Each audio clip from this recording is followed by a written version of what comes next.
የዙል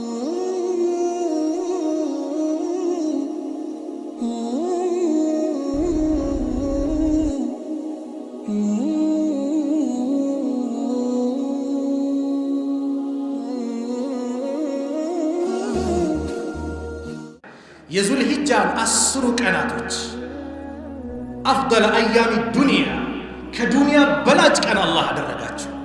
የዙል ሂጃ 10 ቀናቶች አፍደሉ አያሚ ዱንያ ላይ አሉ ከሚባሉ ቀናቶች አላህ የበላይ አደረጋቸው። ወጀዐለ አፍደለሃ የውሙ ነህር ከዚህ ከዙል ሂጃ ቀን ደግሞ 10ኛው ቀን የውሙ ነህርን ደግሞ ከፍ አደረገው።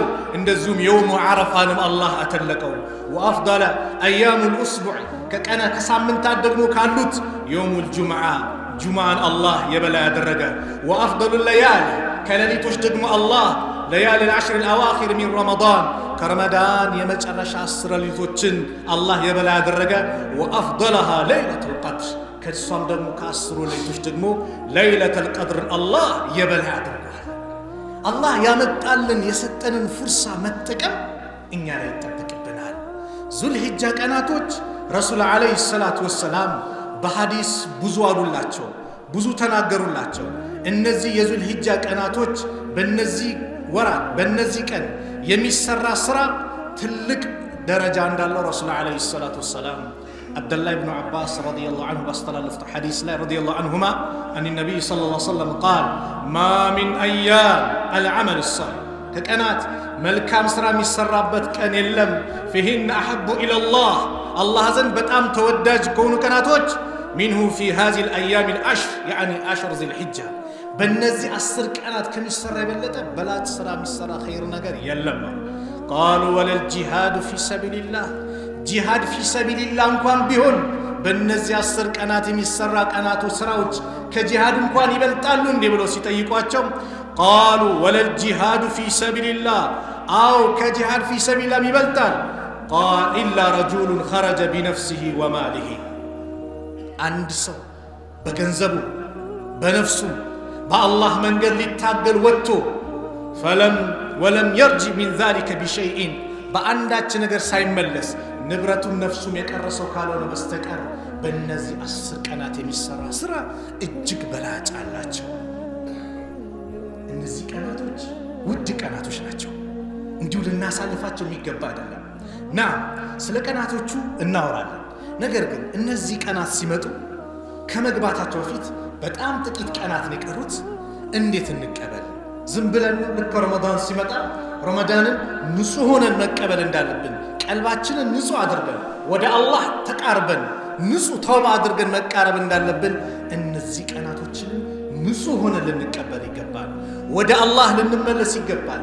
ተውባ ልናደርግ ይገባል። ካለንበት ገፍላ ልንላቀቅ ይገባል። ከወንጀል ልንወጣ ይገባል። ወደ አላህ ልንቃረብ ይገባል።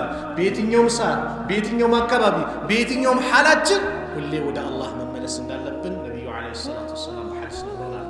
ረሱል ዓለይሂ ሰላቱ ወሰላም አላህ አሽረፉል አንቢያ ወልሙርሰሊን ለበላይ ያደረጋቸው ጀነት የመሰከረላቸው ከጀሃነም አላህ ሁር ያላቸው ነፃ ያላቸው የወደፊት ያለፈው ወንጀል በአጠቃላይ የማራቸው ረሱል ዓለይሂ ሰላቱ ወሰላም አንድ ቦታ ላይ ቁጭ ብለው እና አብዱላህ ብን ዑመር ሲናገሩ አንድ መጅሊስ ላይ ቁጭ ብለው ለነቢዩ ዓለይሂ ሰላቱ ወሰላም 100ን ቆጥርላቸው ነበር። ረቢ እግፊር ሊ ወቱብ ዓለይ እያሉ ጌታዬ ማረኝ ሲሉ ወደ አላህ ተውባ ሲያደርጉ 100ን ቆጥር ነበር። ወንድሜ ለማን ነው 100 የቆጠሩት? ለነቢዩ ዓለይሂ ሰላቱ ወሰላም።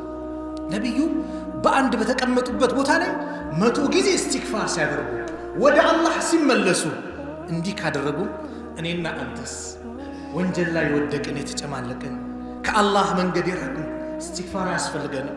ወደ አላህ መመለስ ያስፈልጋል? እንደሚያስፈልግ ሁላችንም እንስማማለን። ለምን ከተባለ አናውቀውም መቼ እንደምንሄድ። በየፕሮግራሜ ባያለው መስጊድ ላይ እናገራለሁ። ሞቱል ፉጃ በጣም በዝተዋል። ድንገተኛ ሞት በዝተዋል። እንዳንቀላፋን ይዞን እንዳይሄድ ሁሌ አንድ ሙስሊም استعداد ዝግጅት ሊያደርግ ይገባል። ሁሌም ራሱን ንጹህ ሊያደርግ ይገባል። ሁሌም በተነሳ በተኛ ቁጥር استغفار ሊያደርግ፣ በሄደ በተቀመጠ ቁጥር استغفار ሊያደርግ፣ ወደ አላህ ልንቀርብ ግድ ይላል። يا ايها الذين امنوا توبوا الى الله توبة نصوحا እናንተ ያመናችሁ ሰዎች ወይ ወደ አላህ ትክክለኛ መመለስን ተመለሱ። توبة نصوحا ትክክለኛ ንስሐ ግቡ፣ ወደ አላህ ተመለሱ። استغفار እናድርግ። የመጀመሪያው ከወንጀላችን ያ ረብ ማረኝ። ይሄው ረመዳንን ሰጠኝ፣ ረመዳንን በጥሩ ሁኔታ አሳለፍ። ከረመዳን በኋላ ደግሞ ትንሽ ተንገዳገድኩኝ፣ ወንጀል ላይ ወደቅኩኝ። አሁን እድሉን አመጣህልኝ፣ ምህረቱን ለግሰኝ ጌታዬ ብለን ወደ አላህ እንመለስና እነዚህን 10 ቀናቶችን በአግባቡ እንጠቀምበት። በአግባቡ ወደ አላህ Subhanahu Wa Ta'ala እንመለስ፣ ወደ አላህ እንቀርብበት። ትልቅ ቀን ነው፣ አላህ የማለባቸው ቀን ነው። አላህ ወልፈጅር ወለያሊ العشر والشفع والفجر በሌሊት በንጋቱ ምላለ በጎህ ምላለ አላ ወለያሊ العشر በአስርቱም ሌሊቶች والشفع والوتر በጥንዱም በነጠላው والشفع ማለት يوم النهر ነው አለ 10ኛው ቀን ነው። والوتر በነጠላው ምላለው ደግሞ ያለበት يوم عرفة የዓረፋ ቀን ነው። አላህ የማለባቸው ቀናት ናቸው እነዚህ ቀናት እኛን ከሐጅ ከሚያደርጉ ሰዎች ጋር እዚህ ሐጅ ማድረጉ የሚያመሳስላቸው ብዙ ተግባራቶች አሉ። ሐጅ የሚሄድ ሰው የሐጁን ስነ ስርዓት እስኪጨርስ ድረስ ምን ያደርጋል? ጥፍሩን አይቆረጥም፣ ጸጉሩን አይቆረጥም ወይም አይላጭም አይደለም። ልክ እዚህም ያለ ሰው ኡዱህያ የነየተ ሰው ለማረድ የነየተ ሰው ምን ያደርጋል? ጥፍሩን አይቆረጥም፣ ጸጉሩን አይቆረጥም፣ አይላጭም። ከሰውነቱ ጸጉር አያስለቅም። መቼ ነው የሚያደርገው? ኡዱህያውን ከኢርሰላት በኋላ ካረደ በኋላ የዛኔ ነው ጥፍሩ ሊቆረጥ የሚችለው፣ ጸጉሩ ሊላጭ ወይም ደግሞ ሊቆረጥ የሚችለው። ከምን ጋር ያመሳስላል? ሐጅ ላይ ካሉ ሰዎች ጋር የሚያመሳስል ነው እነዚህ ቀናቶች። ለዚህም ነው ረሱል አለይሂ ሰላቱ ወሰላም እነዚህ ከባድ ቀን ስለሆኑ አብዱላህ ኢብኑ ዑመር ረዲየላሁ ዐንሁም ባስተላለፉት ሐዲስ ሌሎቹም ሰሃቦች በዘገቡት በእነዚህ ቀናቶች ላይ ተስቢህ፣ ተህሊል፣ ተህሚድ አብዙ። ማ ሚን አያም አዕዘሙ ዒንደላህ ወላ አሐበ ኢለይሂ ልዓመሉ ፊሂነ ሚን ሃዚሂል አያም ሚን አያሚል ዐሽር። አብዱላህ ኢብኑ ዑመር ባስተላለፉት ሐዲስ ነቢዩ ዓለይሂ ሰላቱ ወሰላም ይላሉ፣ ማ ሚን አያሚን አዕዘሙ ዒንደላህ አላህ ዘንድ በጣም የተከበረ ቀን የለም፣ ወላ አሐበ ኢለይሂ እሱ ዘንድም የተወደደ ቀን የለም፣ አልዓመሉ ፊሂነ ሚን ሃዚሂል አያሚል ዐሽር በእነዚህ 10 ቀናት የሚሰራ የበለጠ የለምና ፈአክሲሩ ፊሂነ በእነሱ ላይ አብዙ። ሚነ ተህሊል ተህሊል ላኢላሃ ኢለላህ ማለትን አብዙ፣ ወተክቢር አላሁ አክበር ማለትን አብዙ፣ ወተሕሚድ አልሐምዱሊላህ ማለትን አብዙ። አኽረጀሁ አሕመድ ኢማሙ አሕመድ ዘግበውታል። ሰነዱ ሰሂህ የሆነ በሆነ ሰነድ ዘግበውታል። ይህን ሐዲስ ተስቢህ የምናበዛበት፣ ተክቢር የምናበዛበት፣ ወደ አላህ የምንቃረብበት ቀናቶች ናቸው። ና ይሄን ያህል ቀናቶቹ እንደዚህ ውድ ከሆኑ እኛ ላይ ምን ይጠበቃል ከተባለ አልዓመሉ ሷሊህ መልካም ስራ መስራት። መልካም ስራ ቢቆጠር አያልቅም፣ እጅግ ብዙ ናቸው። አንደኛ በሰላታችን ላይ ጠንካራ ልንሆን ይገባል። ጠንካራ ሱናውን ፈርዱን ጠብቀን መስገድ። ለምን በላጭ ቀና አለ። እያንዳንዱ ስራችንን ልናስመዘግብ ይገባል። የሚቀጥለው እንድረስ አንድረስ አናውቅምና በእነዚህ 10 ቀናት ሰላታችን ላይ እጅግ በጣም ጠንካራ ልንሆን ይገባል። የቻለ ሰው መጾም ጾሙ ሚን ሐዲስ 9ኛው ቀን እንዲጾም ታዘው። ነገር ግን አልዓመል ሷሊህ መልካም ስራ ውስጥ ስለሚገኝ ስለተባለ ከመልካም ስራዎች አንዱ ምንድነው? ጾም ነው። ኢማሙ ነወዊ ረሕመቱላህ ዐለይሂ በዚህ ቀናቶች መጾም ይሄ በጣም እስትሕባበን ሸዲደን በጣም ተወዳጅ ነው ይላሉ ኢብኑ ሐጀር። ኡመሃቱል ዒባዳት የኢባዳ እናቶች የተባሉት የተሰባሰቡበት ነው። በሌላ ጊዜ አይሰባሰቡ የኢባዳ እናቶች ምን ሰላት ሁሌም አለ፣ በእነዚህም አለ። ሰደቃ አለ፣ ሰደቃ ሁሌም አለ፣ በእነዚህም አለ። ጾም ሁሌ አለ አይደል? ሰኞ ሐሙስ ይጾማል፣ በእነዚህም አለ። ሐጅስ ከዚህ ውጭ ይሰራል? በዚህ ወር ነው ሐጅ የሚሰራው። 8ኛው ቀን ይጀምራል፣ 13ኛው ቀን ላይ ይጠናቀቃል። በቃ የሐጅ ስራ ዋና ተግባሩ በ5 ቀናት የሚጠናቀቅ። 8ኛ ቀን ወደ ሚና ይሄዳል። 9ኛው ሱቢ ሰግዶ ደግሞ ሌሊት ላይ ወደ አረፋ ይሄዳል። ልክ መግሪብ ድረስ ይቆያል። ከዛ በኋላ ወደ ሙዝደሊፋ ይመለሳል። ከዛ በኋላ ጀመራት ምን አድርጎ ወደ ሚና ይመለሳል። አያም ሚና ላይ 2 ቀን ወይም 3 ቀን ይቆያል። በ5 ቀን የሚያልቅ ስራ ሐጅ ያለው በዚህ። ስለዚህ ኡማሃቱል ኢባዳ የኢባዳ እናቶች የሚባሉ ዋናዎቹ የተሰባሰቡበት ቀን ነው። ስለዚህ ጾም ላይ ጠንካራ መሆን፣ ስለ የውሙ ዓረፋ መጨረሻ መጠበታል። ሰደቃ ላይ ጠንካራ ነው። በተለይ በዚህ ወቅት ወንድሞች ሰደቃ ላይ እንበርታ። በላ ያንዣበበ ነው። በላ ከየቦታው እየመጣ ነው። ይህንም በላ ሊቀለብስ የሚችለው ደግሞ አንደኛው ሰደቃ። እንተዛዘን። ዛሬ ሰው ይጨካከናል፣ አንዱ ላይ ይጨክናል። ሰው ዛሬ ደም ለማፍሰስ ለመግደል በጣም ይጣደፋል። ነገ የውመል ቂያማ መጀመሪያ ፍርድ የሚፈረደው በሰዎች ደም ነው። በኢባዳ ከሆነ ሰላት ነው። በሰዎች መካከል ያለ ግን በደንቡ ጉዳይ ነው። አላህ በሰዎች ደም ነው መጀመሪያ ፍርድ የሚሰጠው። ይህ ባለበት ሰዓት እስቲኛ ወደ ራሳችን እንመለስ፣ እንተዛዘን። ስንተዛዘን አላህ ያዝናል። አላህ በሚወዳቸው ቀናቶች ላይ ሰደቃ እናብዛ፣ እንዘርጋ፣ የተቸገሩትን እንመልከት። ዛሬ ሰው ከቤቱ ተፈናቅሎ ምን ብሎ ጎዳና ላይ የወደቀ ብዙ አለ። የቤት ክራይ መክፈል ያቃተው የተቸገረ ብዙ አለ።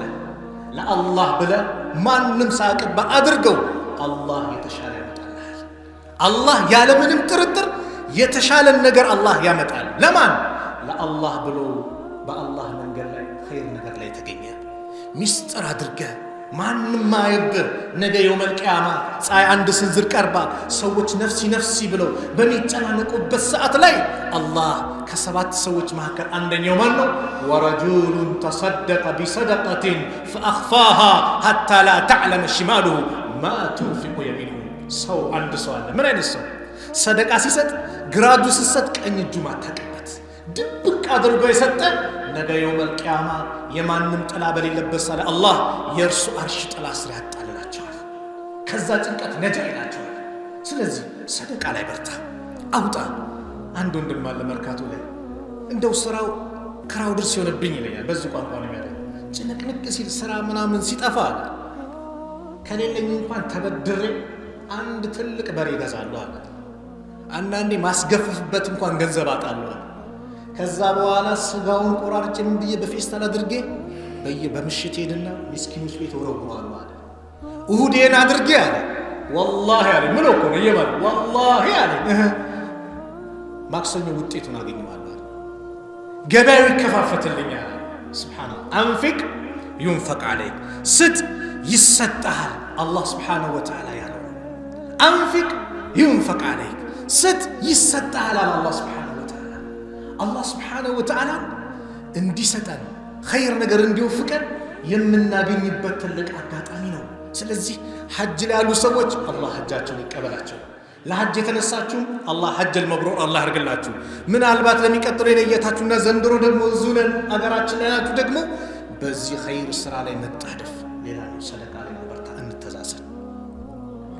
ሰዎችን አስታርቅ፣ ሰዎችን በማስታረቅ ላይ ተሯሯጥ። ኸይር ስራ ላይ ሩጥ፣ ዚክር ቁርአን አብዛ። ቁጭ በል ኢዕቲካፍ እየነየትክ መስጊድ ላይ ቁጭ ብለህ ቁርአን ቅራ፣ ዚክር አድርግ፣ ዱዓ አብዛ። የዱዓ ወር ነውና የዱዓ ቀናቶች ናቸውና በተለይ ደግሞ የውሙ ዓረፋ የዓረፋ ቀን ሱብሃንአላህ ትልቅ ምንዳ ያለው ቀን ነው። ነቢዩ ዓለይሂ ሰላቱ ወሰላም ስለ የውሙ ዓረፋ ሲነግሩን እንዲህ አሉ። አፍደሉ ዱዓኢ ከዱዓዎች ሁሉ በላይ ዱዓ ዱዓኡ የውሚ ዓረፋ የዓረፋ ቀን የሚደረግ ዱዓ ነው። ወአፍደሉ ማ ቁልቱ አነ ወነቢዩነ ሚን ቀብሊ እኔም ከኔ በስተፊት የነበሩት ነቢያቶች ካሉት ነገር ደግሞ በላጩ ነገር ደግሞ ላኢላሃ ኢላላህ ወህደሁ ላ ሸሪከ ለህ ለሁል ሙልኩ ወለሁል ሐምድ ወሁወ ዐላ ኩሊ ሸይን ቀዲር። በሌላ ዘገባ ላኢላሃ ኢላላህ ወህደሁ ላ ሸሪከ ለህ ለሁል ሙልኩ ወለሁል ሐምዱ ቢየዲሂል ኸይሩ ወሁወ ዐላ ኩሊ ሸይን ቀዲር። አያችሁ፣ ላ የለም ኢላህ አምላክ ኢላላህ ማን ሲቀር አላህ ሲቀር ላ ማዕቡደ ቢሐቅን ኢላላህ በእውነት የሚመለክ ማን ነው አላህ ነው በውሸት ከሆነ ሁሉም ይመለካል ድንጋይም ይመለካል ላምም ይመለካል አይጥም ይመለካል እንዳገር አይጥ ስታል ስጁድ የሚያደርጋለ በላማ ተበሩክ ብሎ ሽንቷን ጭምር የሚለቀለቃለ ላምን አምላኬ ነው እንዳይጣረድብኝ ብሎ ጦርነት የሚከፍቱ ቡድኖች አሉ ህንዱስታን ዓለም ላይ ይሄን ያህል አቅላቸው ይሸጡ ማለት ነው በእውነት የሚመለክ አላህ ውጭ የለም ዋህደሁ ብቻውን ነው ላ ሸሪከ ለሁ ለሱ አጋር የለው ለሁል ሙልክ ንግስናም ለሱ ነው ወለው الحمد ምስጋናም በአጠቃላይ ለሱ ነው بيده الخير خير ነገር በአጠቃላይ በእጁ وهو على كل شيء قدير እሱ በማንኛውም ነገር ላይ ቻይ የሆነ ጌታ ነው አላህ ምንም የሚሳነው ነገር የለም ስለዚህ አፍደሉ ዱዓይ ዱዓው የውም አረፋ የአረፋ ቀን የሚደረግ ዱዓ አረፋ መቼ ነው ዙልሂጃ 9ኛው ቀን እኛ በተለምዶ አረፋ ምንለው የኢዱን ቀን አረፋ እንላለን የኢዱ ቀን የውሙ ነህር ወይም ደግሞ የውሙ አድሃ ኢድ አልአድሃ ነው የእርዱ ቀን የሚባለው 10ኛው ቀን 9ኛው ቀን ግን የውሙ አረፋ ነው ከአረፋ ክልል ላይ ወይም ሐጅ ከሚያደርጉት ውጭ ያሉ ሰዎች እንዲጾም ይወደድላቸዋል ለምን የሁለት ዓመት ወንጀል ስለሚያስምር ሐጅ ያሉ ሰዎችስ አይጾሙ ነብዩ አፍጥሯሉ በልቷል ይበላል ለምን ድካም አለበት ነው ቀኑ ሙሉ ኢስቲግፋር ዚክር ሲያደርጉ ለበይክ አላሁመ ለበይክ ያሉ ወደ አላህ የሚቀርቡበት አላህ Subhanahu Wa Ta'ala መላእክቶችን ጠርቶ በእነሱ ላይ የሚፎክርበት ቀን ነው ባሪያዎችን ተመልከቱ ይሄው ተጎሳቆሉ አቧራ ለብሰው መጥተው እኔ ጋር ለመቀረብትን የሚሰሩትን ኑና ተመልከቱ ብሎ አላህ በመላእክቶች የሚፎክርባቸው ቀን ነው ያ ቀን ማለት የውም አረፋ ማለት አላህ ባሪያዎችን ከጀሃነም እሳት ሁር የሚልበትን ቀን አላህ አሉ ነብዩ ሰለላሁ ዐለይሂ ወሰለም እናታችን አይሻ ባስተላለፉት ሐዲስ ኢማም ሙስሊም በዘገቡት ላይ እንደ አረፋ ቀን አላህ ባሪያዎችን ከጀሃነም እሳት የሚያወጣበት ቀን የለም አላህ ሁር እንዲነን ዱዓ የምናደርግበት ነው እድል ነው ስለዚህ የቻለ ከዙልሂጃ አንድ ጀምሮ ምን ይላል ይጾማል ያንን ያልቻለ ግን ቢያንስ የውም አረፋን ግን ልንጠቀምበት ይገባል 9ኛው ቀን ለምን ያለፈውንና የወደፊቱን የአንድ ዓመት ወንጀል ያስምራል ብለው ነብዩ አለይሂ ሰላቱ ወሰለም ነገሩን